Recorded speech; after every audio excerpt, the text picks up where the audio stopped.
हूं अजिता। चोर तो चोर, लेकिन चोरों के भी उस्ताद होते हैं। यकीन नहीं है तो देखिए कैसे सिर्फ सीसीटीवी फुटेज की अध छिपी तस्वीरों से एक बदमाश ने दूसरे बदमाश को ब्लैकमेल किया।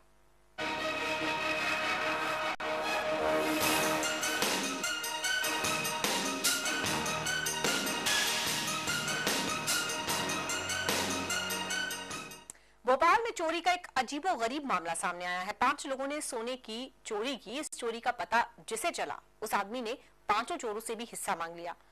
है ना मामला पेचीदा? देखते हैं ये खास रिपोर्ट। मिलिए छतरी वाले चोर से। ऐसा चोर पहले कभी नहीं देखा। ये कुछ ढूंढ रहा है, शायद चाबी, और कर रहा है ताला खोलने की कोशिश। 5 लोगों ने मिलकर सोने का कारोबार करने वाली कंपनी के दफ्तर में चोरी की। ईव मिरेकल नाम की इस कंपनी के दफ्तर से 12 और 13 अक्टूबर 2010 की रात चोरों ने 1.25 करोड़ रुपए का सोना और नकदी उड़ा दिया। फहीम बम, मुन्ना खतरा, जयप्रकाश जड़िया, नीरज जैन और मनीष वर्मा, इन 5 शातिर चोरों ने वारदात को अंजाम देकर पुलिस की नींद उड़ा दी। मोती मस्जिद पे प्लानिंग करी, फिर यहाँ से वहाँ चले गए। वहाँ जाके ताला तोड़ के और अंदर चले गए। अंदर जाके शटर तोड़ा, कैमरे काटने के बाद में उसने चाबी निकाल के दी एक अलमारी में से, किसी में कहाँ से दी ये नहीं मालूम हमें। उसके बाद तिजोरी खोल के सब माल निकाल लिया पूरी। लेकिन इस वारदात में अभी एक और ट्विस्ट आना बाकी था। इनकी तस्वीर जब सहारा समय पर प्रसारित हुई तो एक छठवें शख्स मजहर टोपी को इनके बारे में पता चल गया और उसने इनसे करीब 1.25 किलो सोना धमका कर ऐंठ लिया। मजहर टोपी नाम का आरोपी था, जिसने उनको पहचाना और उसने फिर इनको को अड़ी डाली कि हमने तुम्हें पहचान लिया है और इसलिए जो आपका सोना बांटा गया है उसका है हिस्सा, और उसने भी लगभग 1.25 किलो हिस्सा इससे ले लिया। दरअसल मजहर टोपी ने उस शख्स की घड़ी को पहचान लिया था जो सीसीटीवी कैमरे का केबल काट रहा था और उसके जरिए उसने इन्हें ब्लैकमेल करना शुरू कर दिया था। इसके बाद बचा हुआ सोना एक दूसरे शख्स को बेच दिया गया। अब पुलिस के रिकॉर्ड में 7 आरोपी हैं, 5 चुराने वाले, 1 खरीदने वाला और 1 अड़ीबाजी करने वाला मजहर टोपी। 5 पुलिस हिरासत में हैं, जबकि फहीम बम और मजहर टोपी फरार हैं। पुलिस इन्हें तलाशने की कोशिश कर रही है। विजय मांडगे, सहारा समय, भोपाल। ये रुक करेंगे अपने संवाददाता विजय मानगे का। विजय जी, काफी दिलचस्प मामला है ये। ऐसा कमी होता है कि चोर खुद ब्लैकमेलिंग का शिकार हो जाए?